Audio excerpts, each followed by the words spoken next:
ಬಸವ ಬಳಗ ಸೇವಾ ಟ್ರಸ್ಟ್ ವತಿಯಿಂದ ಬಸವೇಶ್ವರ ಪುತ್ಥಳಿಯ ಲೋಕಾರ್ಪಣೆ ಸಮಾರಂಭದ ದಿವ್ಯ ಸಾನ್ನಿಧ್ಯವನ್ನು ವಹಿಸಿರುವಂಥ ಶ್ರೀ ಮನ್ನಿರಂಜನ ಪ್ರಣವ ಸ್ವರೂಪಿ ಡಾಕ್ಟರ್ ಶ್ರೀ ಶ್ರೀ ಗುರುಬಸವ ಮಹಾಸ್ವಾಮಿಗಳಲ್ಲಿ ಭಕ್ತಿಯಿಂದ, ಪ್ರೀತಿಯಿಂದ, ಶ್ರದ್ಧೆಯಿಂದ ನಮಸ್ಕರಿಸುತ್ತಾ, ನಮ್ಮ ತಂದೆಯವರ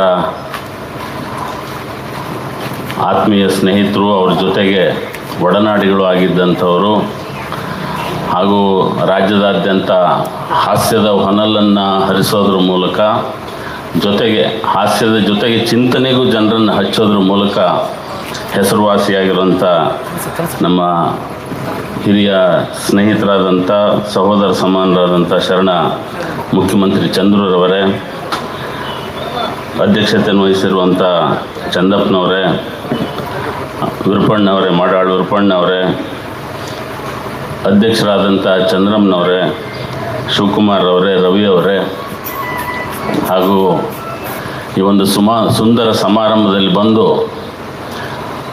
ಒಂದು ಒಳ್ಳೆಯ ಭಾವನೆಯಿಂದ ಭಾಗವಹಿಸಿರುವಂಥ ನನ್ನ ಎಲ್ಲ ಬಂಧುಗಳೇ, ಮಾಧ್ಯಮದ ಮಿತ್ರರೇ ಮತ್ತು ಭಜನಾ ಮಂಡಳಿಯ ಎಲ್ಲ ನನ್ನ ಬಂಧುಗಳೇ, ನಾವು ಮೊದಲು ಈ ಮದ್ದಳೆ ಹೊಡೆಯೋದನ್ನು ಕೇಳಿದ್ವಿ. ಅದರೊಳಗೆ ಯಾರಿಗಾದರೂ ಏನು ಅನಿಸ್ಲೇ ಇಲ್ಲ ಅನ್ನಂತಾರೆ ಯಾರಾದರೂ ಇದ್ದಾರೆ? ಅದನ್ನ ಕೇಳಿ ನಮಗೇನು ಅನಿಸ್ಲೇ ಇಲ್ಲ ಅನ್ನಂತಾರೆ ಯಾರಾದರೂ ಇಲ್ಲಿದ್ದಾರ? ಎಲ್ಲರಿಗೂ ಎಲ್ಲೋ ಒಂದು ಕಡೆಗೆ ಅದು ಆಳದಲ್ಲಿ ಆ ತಾಳ ಇದು ಎಲ್ಲರಿಗೂ ಒಂದು ತಟ್ತದು, ಹೃದಯಕ್ಕೆ ತಟ್ತು. ಯಾಕೆ ಅಂತಂದರೆ ಅಲ್ಲಿ ಒಂದು 4 ಲೈನ್ ನಿಂತ್ಕೊಂಡಿದ್ರು. ಮುಂದಿದ್ದವ್ರು ಒಂಥರ ಬಾರಿಸ್ತಾಯಿದ್ರು, ಅದರ ಹಿಂದಿದ್ದವ್ರು ಇನ್ನೊಂದು ಥರ, ಆಮೇಲೆ ತಾಳ ಹಾಕೋರಿದ್ರು, ಬೇರೆ ಬೇರೆ ಥರದ ಒಂದು ಬಾರಿಸೋಂಥ ವಾದ್ಯಗಳಿದ್ವು ಅದರೊಳಗಡೆ. ಆದರೆ ಅವರೆಲ್ಲರೂ ಬಾರಿಸ್ತಿದ್ದದ್ದು ಒಂದಕ್ಕೊಂದು ತಾಳ ಮೇಳ ಇದ್ದಿದ್ದರಿಂದ ಬಾರಿಸಿದ್ರಿಂದ ನಮಗೆಲ್ಲರಿಗೂ ತಟ್ತಾ ಇತ್ತದು. ಅಕಸ್ಮಾತ್ ಅವ್ರು ಏನಾದರೂ ತಾಳ ಮೇಳ ಇಲ್ಲದೆ ಬಾರಿಸಿದ್ರೆ ನಮ್ಗೆ ಯಾರಿಗೂ 1 ನಿಮಿಷಕ್ಕಿಂತ ಹೆಚ್ಚಿಗೆ ಕೇಳೋಕ್ಕಾಗ್ತಿರ್ಲಿಲ್ಲ. ಅದೊಂದು ಶಬ್ದ ಆಗಿರೋವಂಥದ್ದು. ಹಿಂದೆ ಬಸವಣ್ಣವರು ಕೂಡ ಎಲ್ಲ ಜಾತಿಯವರನ್ನು ಸೇರಿಸ್ಕೊಂಡು ಆ ಥರ ಒಂದು ಎಲ್ಲರಿಗೂ ಒಂದು ಒಳ್ಳೆಯದಾಗೋದ್ರ ಬಗ್ಗೆ ಅವರು ಆಲೋಚನೆ ಮಾಡಿ ಒಂದು ತಾಳ ಮೇಳ ಇರೋವಂಥ ಒಂದು ಜನಾಂಗವನ್ನೇ ಆವಾಗ 12ನೇ ಶತಮಾನದಲ್ಲಿ ಕಟ್ಟಿದ್ರು. ಆಮೇಲೆ ಕಟ್ಟಿ ಎಲ್ಲ ಮುಗಿಸೋಗಿದ್ದಾರೆ ಅಂತ ಅಲ್ಲ, ಅವರು ಆವಾಗಲೇ ಮುಗಿಸೋಗಿದ್ರೆ ನಮಗೇನು ಕೆಲಸ ಇರ್ತಿರಲಿಲ್ಲ. ಮತ್ತು ಎಲ್ಲರಿಗೂ ಮಾಡೋದಕ್ಕೆ ಕೆಲಸ ಇದೆ ಅಂತಂದೇಳಿ ನಮಗೂ ಭಾಳಷ್ಟು ಬಿಟ್ಟೋಗಿದ್ದಾರೆ. ನಾವೀಗ ಆ ತಾಳ ಮೇಳಗಳು ನಾವು ಹುಡುಕಬೇಕಾಗಿದೆ. ಹಾಗಾಗಿ ನಾವು ಒಂದು ಸರ್ವೋದಯ ಅಂತಂದೇಳಿ ಒಂದು ತಾಳ ಮೇಳ ಇರೋವಂಥದ್ದು ಒಂದು ಸಂಘಟನೆಯನ್ನು ಅದನ್ನು ನಾವು ಕಟ್ತಾ ಇದ್ದೀವಿ.